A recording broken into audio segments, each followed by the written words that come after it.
Hi, Kalpunpis here. We know that we create the mind is created with the brain. I mean, it's a fact. Neurology proves it. And it's also a fact that we are evolved, mutated primates that created the delusions of God and other supernatural mumbo-jumbo with our brains when they malfunction. And now evolution, it completely proved God is a delusion. Here's Artie. Allow their feet to grasp tree branches. But their short palms and flexible wrists show that these creatures never walked on their knuckles, as chimps do today. The shape of the pelvis confirms that Artie was some kind of early biped. But there's still retards that believe in intelligent design. And they're psychotic, christ-psychotic. And they want to teach it in schools. Include language that will challenge the modern theory of evolution. Look at the retarded Christians again. So, I think we got to be honest with the kids. John McElroy. Yeah, 2 plus 2 is not equal to 4. It can be 6 or 7. He disputes the idea that humanity has evolved over millions what of a years bunch from of the retards. animal species. He proposes that students should analyze and evaluate the sufficiency or insufficiency what a bunch of morons.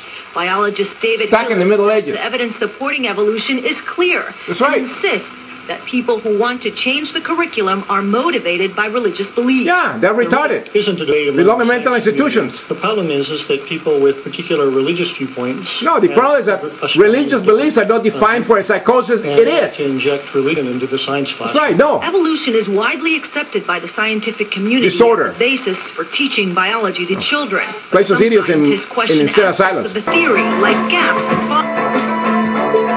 Since the time of Darwin, 2 fundamental questions in human evolution have challenged researchers. Believing God is for deluded retards.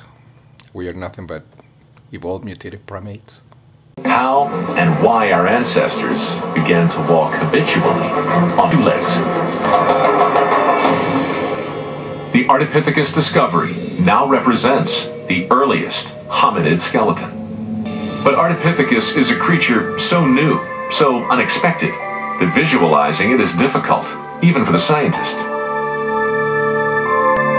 See evidence right there. So Discovery Channel filmmakers will use digital animation to try to bring Artie back to life. I must point out that good science can only be created by a mentally healthy brain. In other words, an atheist. A person that studies a lot and rejects all the delusions of God and fairy tales.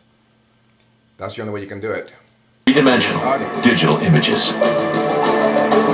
After months of work, motion capture data are finally applied to the static digital skeleton. If it hadn't been for Christianity, the mental illness, mankind would have arrived in the moon 1,000 years ago.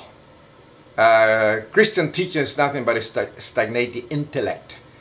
And they are retards because they read the same book over and over and over again, believing the same crap. Science, produced by atheism, brought Artie back to life.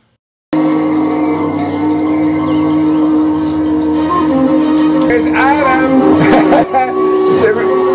So where's Eve at? Where's Eve?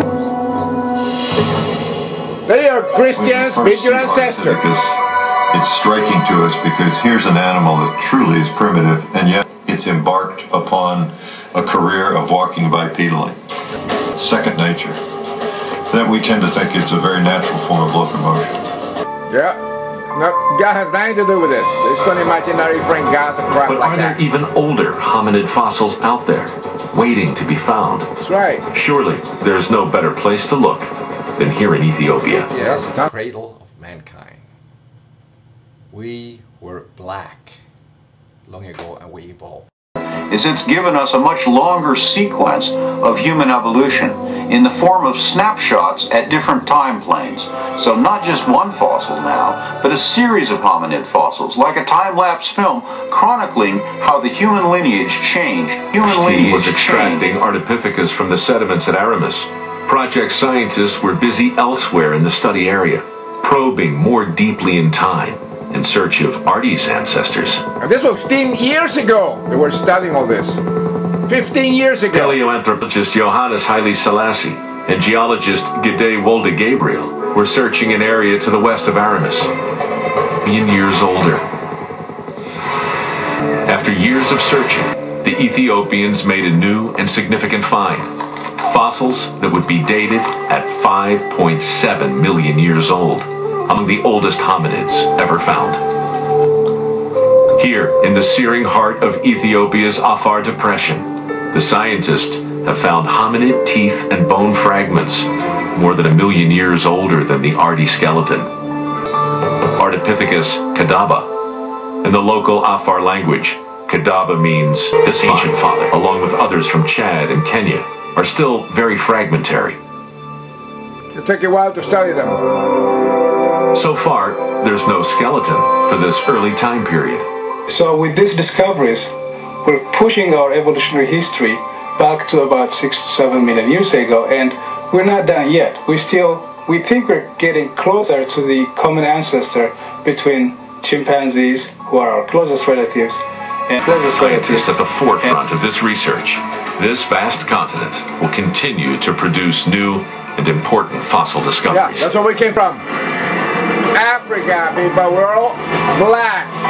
All human beings, we're all black. I'm very, very proud of the Middle Arch project. We didn't find any fossils in the moon or in Mars. We're all black. Has trained a lot of there is Ethiopian no God. American professionals. God is a belief of retards with the brain's malfunction.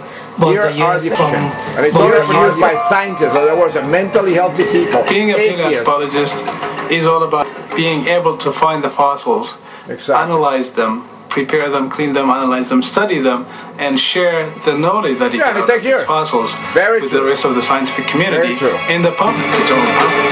That is science for you. Scientists from around the world will sift through fossil evidence. That is the book that should be taught in churches, in these stupid churches. These stupid churches of the Bible and God and all the nonsense. That is for retards. We're beyond fairytale. That's right. We can move, guided by evidence, to what really happened in our past. Exactly. Well said. No fairy tale. A century and a half ago, Darwin's critics pointed to the huge differences between living apes and humans as evidence of a fatal flaw in his theory that humans evolved. Listen to that, religious at the time satirized Darwin as a deluded, half-chimp, half-human creature. Look at the Christian retard saying this. More than a century later, a real creature, recovered from a small hill in Ethiopia, has brought the hard evidence Darwin lacked.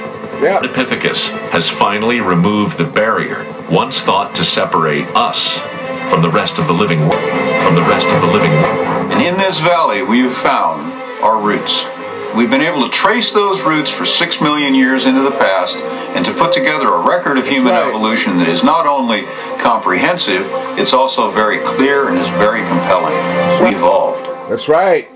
Not a chain of links.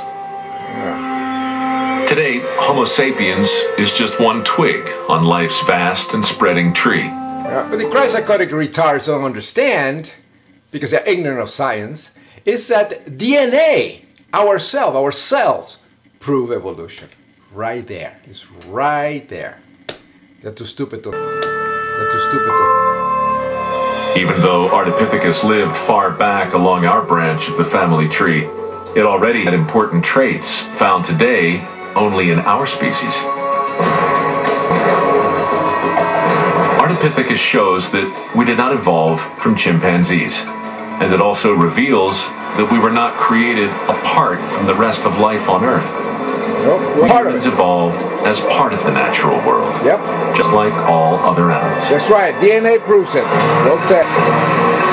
Species to extinction and changing the climates of our planet. We are the crazy apes, creating God with our brains. Now, 4.4 million years after Ardi walked the Earth, we humans are facing our greatest challenge: to help return to balance the world that we have changed. Get rid of religious psychosis and we will. The anti-science psychosis of believing God, a form of retardation, is our gravest enemy, cancer of the brain. Pace